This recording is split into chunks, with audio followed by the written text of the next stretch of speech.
Salam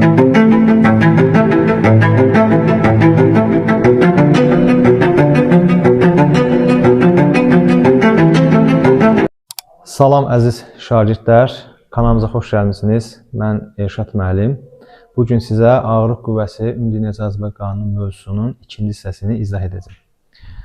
İkinci hissəsi nədən ibarətdir? Sərbəst düşmə hərəkətindən, cisimlərin şaquli yuxarı atılmasından və şaquli aşağı atılmasından ibarətdir. Sərbəst düşmə hərəkəti nədir? Sərbəst düşmə vakuumda, havasız şəraitdə cisimlərin yalnız ağırlıq qüvvəsinin təsiri altında düşməsinə deyirlər sərbəst düşmə. Deyək ki, hər hansısa bir cisim aşağıya doğru düşür. Bunu aşağı doğru çəkən yalnız ağırlıq qüvvəsidir. mg ağırlıq qüvvəsidir. O zaman Newtonun ikinci qanunu biz burada tətbiq eləsək, normalda biz yazırıq F əvəzləyici bərabərdir ma. Burada bir dənə qüvvə var. Məsəl üçün, deyək, havanın müqavimət qüvvəsi olsaydı yazacaqdıq. mg çıx F müqavimət bərabərdir ma. Amma müqavimət deyə bir qüvvə yoxdur. Çünki sərbəst düşür, havasız mühitdə düşür. Sadəcə mg var. Ona görə də yazırıq mg bərabərdir ma. Buradan da m'lər ixtisar gedəndə a bərabərdir g. Deməli, sərbəst düşən cismin təcili g-yə bərabərdir. Biz artıq bu gündən sonra g-yə sərbəst düşmə təcili kimi baxa biləcəyik. İndi cismin sərbəst düşməsinin üçün, sərbəst düşdüyü zaman cismin getdiyi yolu, sürəti təyin edək. Y oxu, bura yer olsun, yer. Bu da Y oxu olsun. Cisim hər hansısa bir h hündürlükdən sərbəst düşür. Sərbəst düşür. Cismin başlanan sürəti zaten yoxdur, sıfıra bərabərdir. O cismin düşmə sürəti, cisim müəyyən hündürlükdən şaquli aşağı sərbəst düşür. Başlanan sürətimiz yoxdur. V0 bərabərdir 0. Daha doğrusu öncə şaquli aşağı atılmayı izah edeyim. Sonra sərbəst düşməyi izah edəyik. Qoyun şaquli öncə aşağı atılmayı izah edək. Cisim V0 sürəti ilə aşağı atılır. Təsəvvür edək. Cisim V0 sürəti ilə aşağı atılanda cisim aşağı doğru təbii ki yeyinləşən hərəkət edəcək. Çünki getdikcə onun sürəti nə edir? Artır. Aşağı düşən cismin sürətinin həm proyeksiyası var, həm modulu var. Gəlin ona baxaq. Sərbəst düşən cisim V0 sürətlə aşağı düşdüyü üçün bu zaman başlanan sürətin Y oxuna proyeksiyası V0y mənfi V0-a bərabərdir. Niyə? Çünki Y oxu yuxarıdır, cisim isə aşağı düşür. Cismin təcili J, sərbəst düşmə təcili hər zaman aşağı yönəlir. Ona görə də cismin təcilinin də Y oxunun proyeksiyası mənfi J-yə bərabərdir. Burada olan düsturlar, düz xətti bərabər təcildə olan düsturların eynisidir. Sadəcə A-nın yerinə J yazacaq. Başqa da bir şey olmayacaq. Bu hərəkət yeyinləşən hərəkət olduğu üçün biz bərabər təcillər ki, yeyinləşənin sürətin düsturunu bu şəkildə bilirdik. V bərabərdir V0 plus AT və yaxud da mənfi V0 çıx AT yazırıq. İndi mən sürətin proyeksiyasını yazdığım üçün VY bərabərdir mənfi V0 çıxılsın JT yazmış olacaq. Və bu yeyinləşən hərəkət həqiqətən niyə? Çünki başlanan sürət də mənfidir, J, A da mənfidir. Ona görə də bu yeyinləşən hərəkətdir. Bəs cismin yer dəyişməsi nəyə bərabərdir? Cismin yer dəyişməsi SY ilə ifadə olunur. SY bərabərdir. Normalda bərabər təcillər ki, yer dəyişmə düsturu nə idi? V0T plus AT kvadrat bölünsün ki. Və yaxud da yeniləşən hərəkəti mənfi V0 çıx AT kvadrat. Mənfi V0T çıx AT kvadrat bölünsün ki. Onda burada yazıram mənfi V0T çıx JT kvadratı bölünsün 2 yazacaq. Bu da bizim yer dəyişməmizin düsturudur. Bir də var idi koordinatın düsturu. X bərabərdir X0 plus V0T plus AT kvadrat bölünsün ki. İndi burada da Y koordinatının düsturu olacaq. Yəni Y bərabərdir. Y0'ımız buradır. Y0'ımız nəyə bərabərdir? Cismin düşdüyü hündürlüyə bərabərdir. Ona görə də yazıram H çıxılsın V0T çıxılsın JT kvadratı bölünsün ki. Bu tənliklər şaquli aşağı atılan cismin sürətinin yer dəyişməsinin və koordinatının tənlikləridir. Bu tənliklər biləndən sonra bu tənliklərlə bağlı təbii ki biz nə edəcəyik? Qrafik qurmağa çalışacağıq. Nəyin qrafikini? V-nin qrafikini, S-in qrafikini, H-ın, Y-in qrafikini və J sərbəst düşmə təcilinin qrafikini quracaq. Öncə sürətin qrafikini quracağam. Amma sürətin Y oxuna proyeksiyasının zamanlaması qrafikini qurmalıyam. Baxıram ki, başlanan sürətin mənfidir. Mənfi V0-dan başlayacaq və təcil də mənfidir. Ona görə də nə edəcək? Aşağı doğru hərəkət etmiş olacaq. Sonra isə yer dəyişmə proyeksiyasını qururuq. Yer dəyişmə proyeksiyası SY-dir. Necə hərəkətdir? X oxun əksinə yeniləşən hərəkətdir. O zaman X oxun əksinə yeniləşən qrafikini qurmaq lazımdır. Sonra isə Y-in koordinatın qrafiki. Koordinatın qrafiki də zamandan asılı olaraq aşağı düşdükcə koordinatımız nə edir? Təbii ki, azalır. Hardan başlayaraq azalır? Hər hansısa bir H nöqtəsindən başlayaraq başlayır yenəmə azalmağa. Bu da təbii ki, yeniləşən hərəkət. Sanki X-in T-dən asıq qrafikini qurmuşuq. X oxan əksinə yeniləşən. Eyni qrafikdir, yəni. Ondan sonra təcil. Sərbəst düşən cisimdə də təcilimizin proyeksiyasını istəyə bilər. Təbii ki, təcilin proyeksiyası sanki A-nın T-dən asıq qrafikini qururuq. Bərabər təcilli hərəkətdə A-nın T-dən asıq qrafiki nə olurdu? Sabit olurdu təbii ki. O zaman burada da nə edəcəyik? Sabit çəkəcəyik. Amma mənfi tərəfdə sabit çəkməliyik. Çünki proyeksiyası mənfidir. Uşaqlar, deməli bunlar oldu. Şaquli aşağı atılan cismin hərəkətinin tənlikləri və qrafikləri. Söhbət hansı tənliklərdən gedir? Sürətdən, yer dəyişmədən, koordinatdan və onların qrafikləri. Bunlar hamısı V-nin proyeksiyası, S-in proyeksiyası, Y-in proyeksiyasının düsturları və düsturları və qrafikləridir. İndi isə modullarının qrafiklərini həm düsturlarını yazaq, həm də qrafiklərini yazaq. Bildiyimiz kimi modul həmişə müsbət anlamına gəlir. İndi bax, bunların hamısının modulun düsturu müsbət yazılacaq. Başlayaq yazmağı.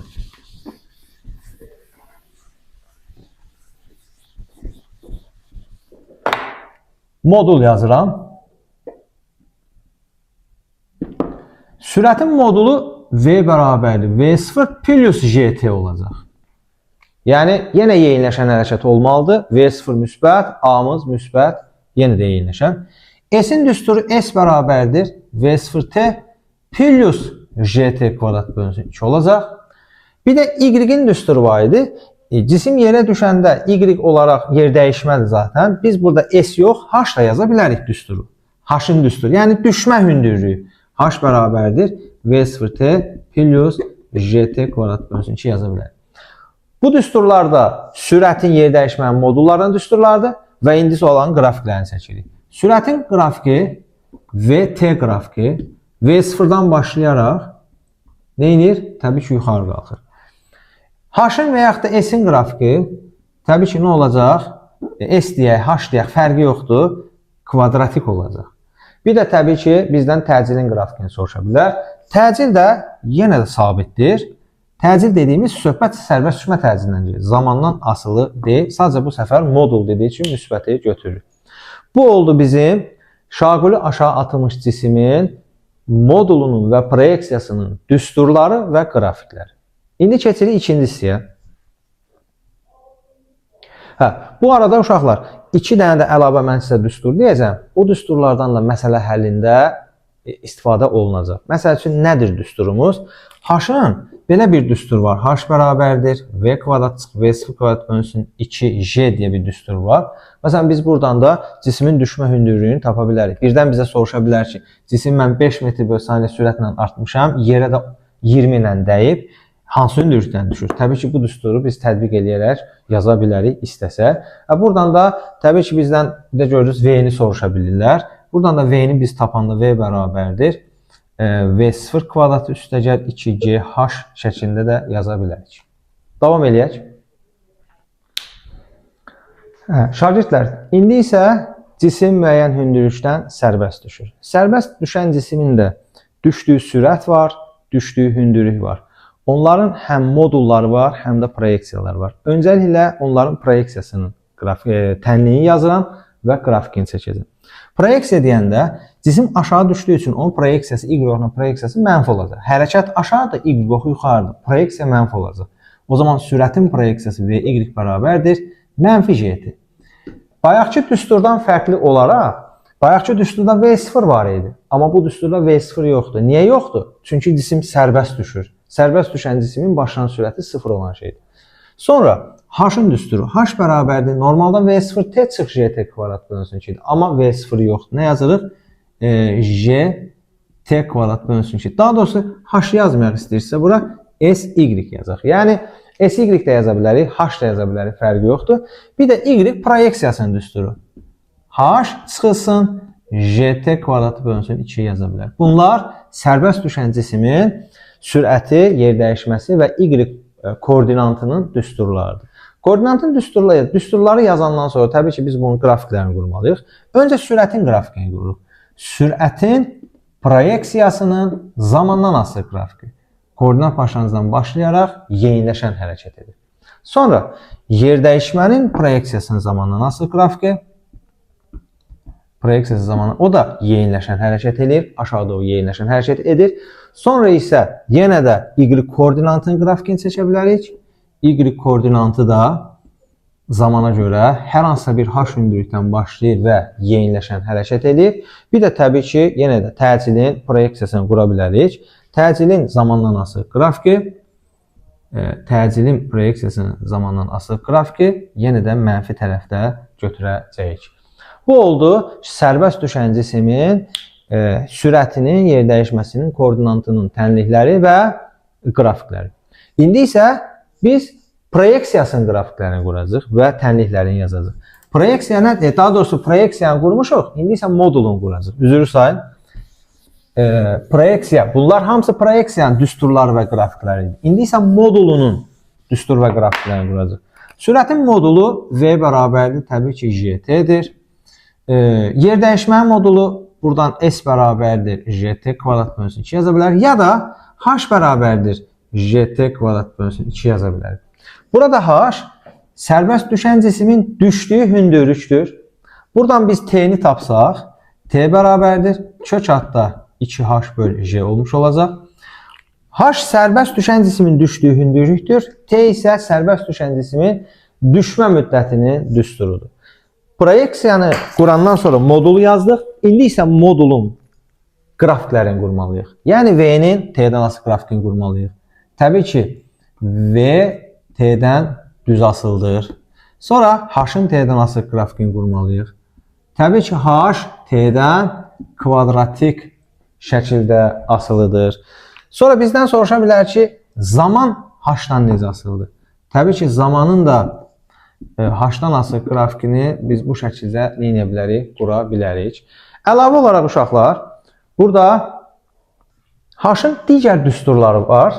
Bayaq yazmışdıq xatırlayırsa, H bərabərdir V kvadrat çıxı V0 kvadrat bölünsün 2J. Burada sərbəst düşən cismin V0 olmadığı üçün H bərabərdir V kvadrat bölünsün 2J yaza bilərik. Buradan V-ni tapmış olsaq, V bərabər kök altda 2CH olacaq. Və buradakı V cismin yerə dəymə sürətidir. Yerə dəyən andakı sürətidir. Cismin yerə dəyən andakı sürəti hündürlükdən necə asılıdır? Təbii ki, cismin yerə dəyən andakı sürəti hündürlükdən kök altında asılıdır. Bu düsturları da mütləq şəkildə bilsə daha yaxşı olar. Əlavə olaraq iki düstur sizə yazdırmaq istəyirəm. N-ci saniyədə gedilən yolun düsturu var, sərbəst düşən hərəkətdə. Deməli, biz bunu düz xətli bərabər təcilli hərəkətdə də yazmışdıq. Düz xətli bərabər təcilli hərəkətdə də n-ci saniyəyə gedilən yolun düsturu var. Sərbəst düşən və yaxud da aşağı atılan cisimdə də n-ci saniyəyə gedilən yolun düsturu var. Öncə sərbəst düşən hərəkət üçün yazıram. Bilirik ki, sərbəst düşən hərəkətdə başlan sürət yoxdur. O zaman n-ci saniyəyə gedilən yol Sn və yaxud da uşaqlar bunu Hn ilə də yaza bilərsiniz. Yəni, qarşınızda Hn də çıxa bilər, Sn də çıxa bilər. Önəmli deyil. Bilin ki, bu düşmə hündürlüyüdür. Sn bərabərdir J böl 2, 2n çıxılsın 1. Bərabər təcilli hərəkətdə belə idi. Sn bərabər A böl 2.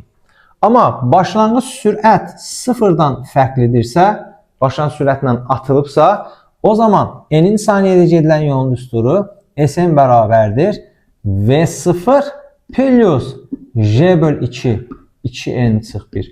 Amma düz xətti bərabər təcilli hərəkətdə biz Sn bərabərdir V0 plus minus A böl 2, 2n minus 1 yazırdıq.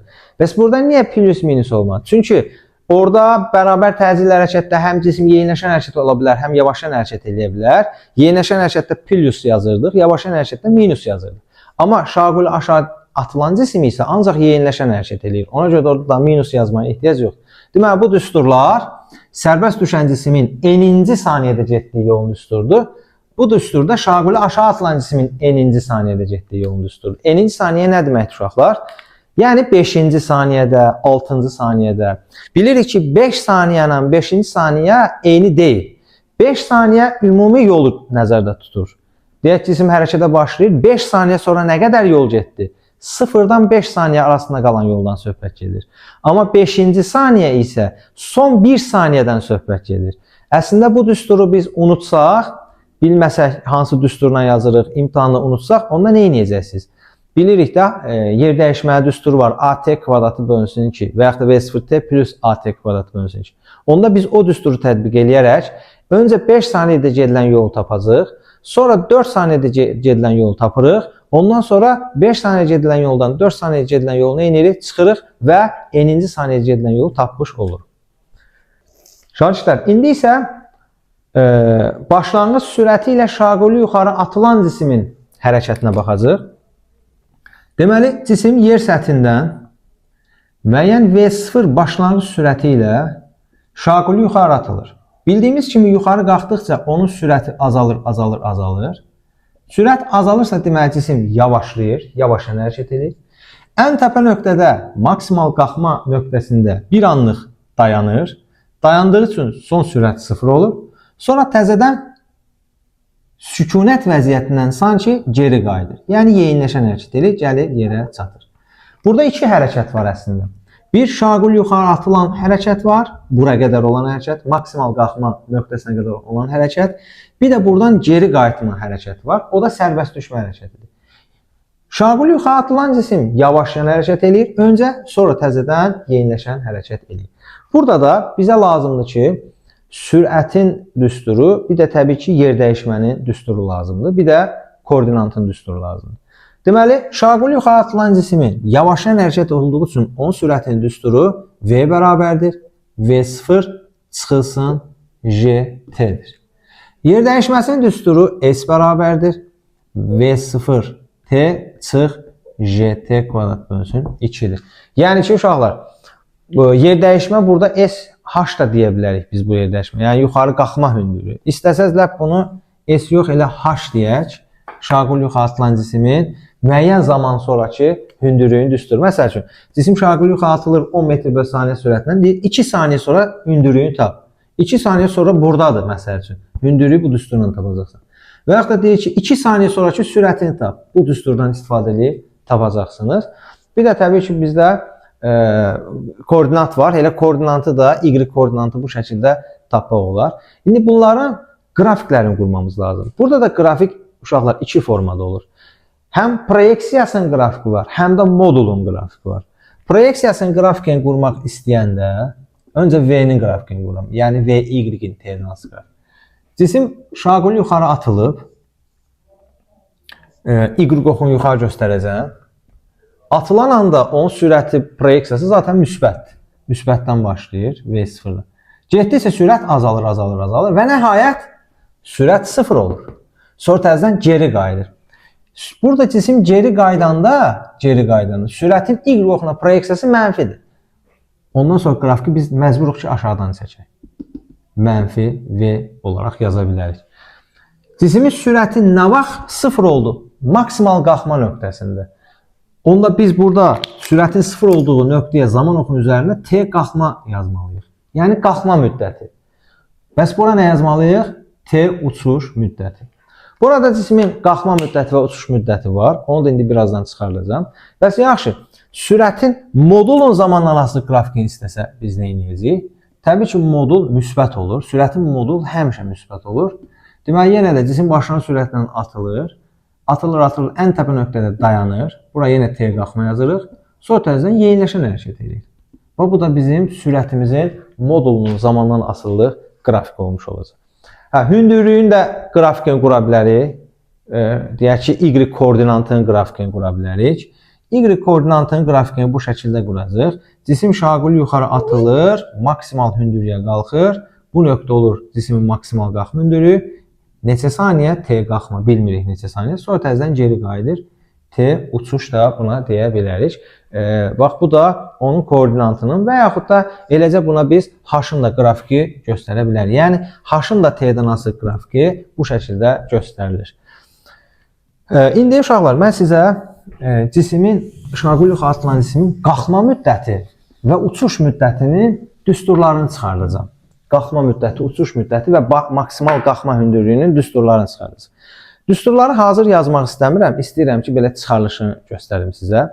Deməli, Şaquli adlanan cismin qalxma müddəti bilirsiniz hansı zamandır? Atıldığı andan düz bura qədər olan keçən zamandır qalxma müddəti. Qalxma müddətinin sonunda cisim dayanmışdır. Çünki Şaquli adlanan cisim yuxarı qalxdıqca yavaşan hərəkət edir. Yavaşan hərəkətdə də cisim təbii ki, sonunda nə edir? Dayanır. Dayanırsa, o zaman son sürətimiz sıfırdır. Biz onda V bərabərdir V0 çıx GT-dən istifadə edirik. Son sürətimiz sıfır olduğu üçün 0 bərabərdir V0 çıx GT. GT-ni bu tərəfə keçirsə, GT bərabərdir V0-a. Buradan da biz T-ni tapsaq, T bərabərdir V0 böl G olur. Bax, bu T Şaquli adlanan cismin qalxma müddətinin düsturudur. Yəni, qalxma müddəti nə deməkdir? Maksimal qalxma müddəti. Yadımızda saxlayaq ki, cisim neçə saniyə qalxıbsa, eyni saniyədə də geri qayıdıb, düşüb. O zaman uçuş müddəti nə olacaq? 2 dənə T qalxma müddəti olacaq. Yəni, tutalım ki, cisim 2 saniyə qalxıbsa, 2 saniyədə geri düşəcək. Neçə saniyə uçmuşdur? 4 saniyə. Yəni, 2 T qalxma bərabər, T uçuş bərabər 2 dənə T qalxma. O zaman T uçuşun düsturu 2V0 böl G olacaq. Bu düsturların ikisindən də görsənir ki, həm qalxma müddəti başlanan sürətdən düz asılıdır, həm də uçuş müddəti başlanan sürətdən təbii ki, düz mütənasib asılıdır. Başlanan sürət nə qədər çox sürətlə atarsansa, o qədər çox hündürlüyə qalxar. Nə qədər çox hündürlüyə qalxsa, deməli, daha çox zaman keçib mənasına gəlir. İndi isə uşaqlar, maksimal qalxma hündürlüyünü deyəcəm. Maksimal qalxma hündürlüyünün düsturu isə H maksimal bərabərdir V0 kvadrat bölünsün 2J'dir. H maksimal qalxma hündürlüyü də təbii ki, asılıdır başlanan sürətdən. Necə asılıdır? Kvadratik. Burada 2 dənə hündürlük düsturu var idi. 1, yazıram. H bərabərdir V0T çıx GT kvadrat bölünsün 2. Bir də H bərabərdir V0 kvadrat bölünsün 2G. Bu düsturlar arasındakı fərq ondan ibarətdir ki, H maksimal qalxma hündürlüyüdür. Yəni, cisimi atmışsan maksimal hara qədər qalxa bilirsə, həmən hündürlükdür maksimal qalxma hündürlüyü. Bəs bu balaca H nədir? Bu balaca H isə ixtiyari hündürlükdür. Yəni, mən cisimi atmışam 2 saniyə sonra hündürlüyü istəyir bizdən. O zaman mən bu düstura müraciət edəcəm. Ən maksimal hündürlüyü istəyirsə, təbii ki, bu düstura müraciət edəcəyik. Bu da oldu bizim maksimal qalxma hündürlüyünün düsturları və qrafikləri. Şagirdlər, indi isə birinci kosmik sürəti izah edəcəm. Birinci kosmik sürətin düsturu, birinci kosmik sürət var, ikinci kosmik sürət var, üçüncü kosmik sürət var. Bəs bu nədir? Biz bilirik ki, bütün cisimləri yerdən atırıq, yerin mərkəzindən. Bütün hansı sürətlə atırıq, cisimlər atırıq, geri qayıdır. Atırıq, geri qayıdır. Bəs cisimə elə bir sürət vermək olarmı ki, o atılsın və geri qayıtmasın? Bəli, cisimə elə bir sürət veriblər ki, o sürət 8 kilometr böl saatdır. O sürət birinci kosmik sürətdir. Deməli, hər hansısa bir cisimə birinci kosmik sürət verəndə, o cisim yer kürəsini tərk edir və yerin süni peykinə çevrilir. Yəni ki, yer ətrafında dairəvi orbit üzrə hərəkət edir. Sonralar hesablayıblar ki, cisimə ikinci kosmik sürət versə, bu sürəti isə uşaqlar 11,2 metr böl saniyədir. Deməli, cisimə ikinci kosmik sürət versək, 11,2 kilometr böl. Uşaqlar, bu arada bu saniyədir. Saniyə. 11 kilometr böl saniyə sürət versə, bu cisim yer kürəsini tərk edir. Hara gedir? Günəşin süni peykinə çevrilir. Bax, bu olsun bizim günəşimiz. Biz deməli, cisimə ikinci kosmik sürət versək, bu cisim yer kürəsini tərk edir və günəşin ətrafında hərəkət edir. Yəni, günəşin süni peykinə çevirilər. Bəs cisimə üçüncü kosmik sürət versək, yəni bu sürətdən daha böyük sürət versək nə edir? Təbii ki, cismə 16,7 km/saniyə sürət versək, V3 bərabər 16,7 km/saniyə sürət versək, o yer kürəsini də ümumiyyətlə tərk edib, günəşlə tərk edib gedər. Bu da olur 3-cü kosmik sürət. Ümumiyyətlə, kosmik sürətlərin düsturu, yer səthi yaxınında kosmik sürətin düsturu V bərabər kök altda Jm böl R-dir. Yer səthindən hər hansısa bir hündürlükdə kosmik sürətin düsturu J vurulsun, M bölünsün, R üstəgəl H şəklində yazırıq. Cisim birinci kosmik sürət yerin ətrafında dairəvi orbit üzrə hərəkət edirsə, deməli bu çevrə üzrə hərəkət etmiş sayılır. Çevrə üzrə hərəkətdə də həmən o cismin periodu var və sürəti var. Periodun düsturunu biz buradan təyin edəcəyik uşaqlar. Bilirik ki, çevrə üzrə hərəkətdə sürətin düsturu V bərabər 2pi R böl T-dir. Biz buradan T-ni tapsaq 2pi R böl V yazarıq. Və bu V-ni gətirib bu V-nin apavorda yerinə qoyacaq. Yerinə qoysam belə bir şey olacaq. 2pi R bölünsün kök altda Jm bölünsün R-ə. Təbii ki, buradan da biz T-ni tapsaq T bərabərdir. 2pi R kök altda R bölünsün Jm olmuş olur. Biz buradan R-i də kökün altına daxil etsək, T bərabərdir 2pi kök altda R-i kökün altına daxil edəndə R kvadratı kimi daxil edirik. Kökün altında bir dənə R var, olur R kubu, bölünsün J. Və buradan T ilə R kubu bir-birindən asılıdır. T kvadratı ilə R kubu bir-birindən düz asılıdır. Biz onu da bu şəkildə yaza bilərik. Yəni ki, sağ tərəfdə, sol tərəfdə biz kvadrata yüksəltsək, olur bunun kvadratı. Yazıram T1 kvadratı böl T2 kvadratı bərabərdir R1 kubu bölünsün R2 kubu.